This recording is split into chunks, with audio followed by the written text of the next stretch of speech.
Morning class, I'm Will Kemp from Will Kemp Art School, and this is part one in a free series of acrylic painting with still life so you can paint this. This is a finished painting that we're going to get at the end of these 4 weeks course. It's very simple, using very simple techniques. Anyone will be able to do it. We use a few reds, burnt umber and whites, all the colours you should have when you're just getting started. So grab a little canvas, go to my website, you can download this image to work along from, and let's get creating. So this is a lighter version of the colour that you've got underneath here. So this is the burnt umber and titanium white. But just to show you the difference when you use raw umber, because this picture has got reds and greens in it, and the complement of red is green, it's often handy to have a base or an undertone that's got a very slight green tinge to it. So the raw umber, this again just the raw umber and white, you'll see looks a lot greyer when we compare them to this. I know the kind of optically it will look greyer because we've got a warm tone around it, but you can see how this is going to work as a better base for this particular painting. If you haven't got any raw umber, you can easily match this by starting with your burnt umber and add a tiny amount of the ultramarine blue to it, which will cool it down, and you'll be able to get the similar colour.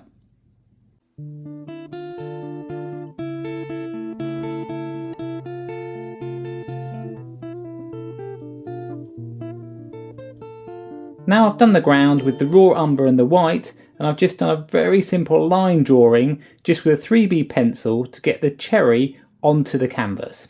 If you're drawing, you're not too sure about it, have a look on my website. I'm just starting a beginner's drawing course, but if you're keen on the painting, we're just starting again with the burnt umber, titanium white, and we're going to transform this, wait for it, this is what we're after. We're going to try and get this cherry as simply as we can from this starting point. So the first thing I'm going to do is to block in this shadow area. This is one of the most common mistakes when you're first starting, is that you concentrate on the object rather than the shadow that the object is casting and falling. So often you'll have like a cup that looks like it's floating, or an apple that looks like it's in space even though it's meant to be on a tabletop. So if you tackle that first, the shadow area, what is often seen as like the most boring part of the picture, if we get that in first, then we'll be ahead of ourselves. So this is just a sable brush. This is from Rosemary Co in England. They're really nice quality brushes. You don't need to use a sable, it was just the closest one that I had by.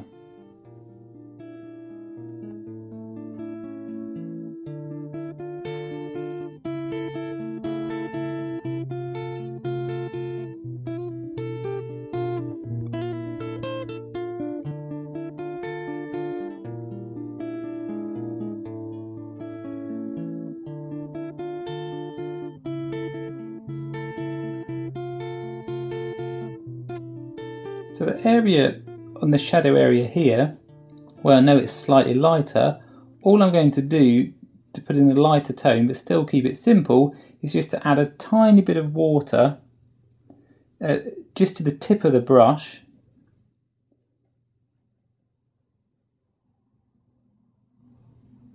And then it's like a little wash that you can put in.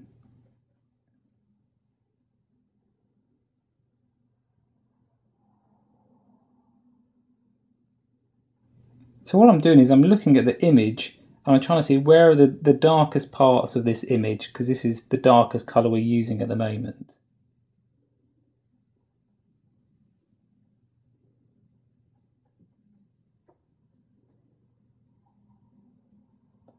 Again, just add a touch of water. On this area here, even though it's the red, often a common mistake when you're painting, especially red objects, is that you think they need to be very light because red is such a bright colour. So what you do is you keep on adding white to it and making it lighter and lighter, whereas in fact the actual tone of red, you know, if you took a black and white photograph of it, is actually quite dark.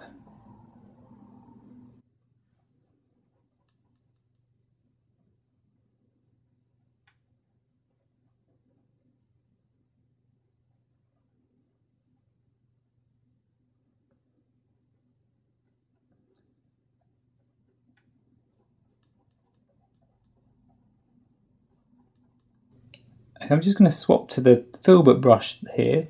This is an Isabey brush. This is a number 6 and a filbert finish. I always favour the filberts. They're very handy, especially for round objects. So even though on this picture there's what's called reflective light, if you look very closely, on this edge of the picture. So can you see how there's some reflected light here that's bouncing off of the white all around and coming back onto this side? Now, there's also some, when you look under here, it's a different tone, it's a lot purplier. But we're not initially worried about that. Often when you're first starting, you try and, you know, worry about all these details, but you really don't need to. You need to try and look at the mass form of it, the real basic structure. And then the details or these kind of bits can always come later. It's always best to start simply and then kind of add more detail as you go along.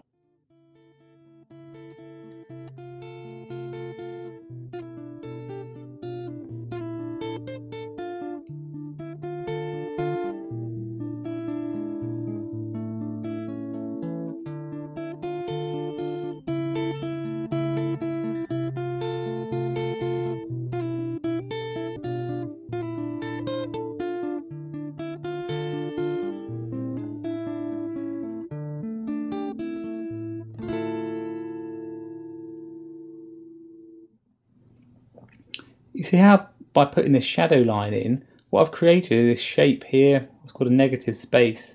And when you're doing your drawing, it's very handy to look at these spaces to help you to be able to draw the subject.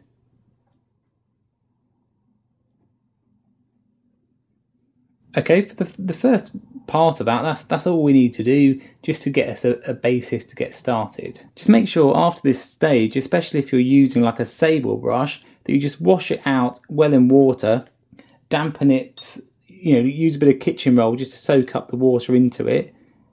And you know, you can squeeze it out so you see how elements of the pigment all come out into there. And then you've got a clean brush. Okay, that won't make any marks on anything, and you can put that to the side because now we're just going to work with a filbert to start blocking in the background. Click to subscribe above so you don't miss the next lesson. This is Will Kemp from Will Kemp Art School.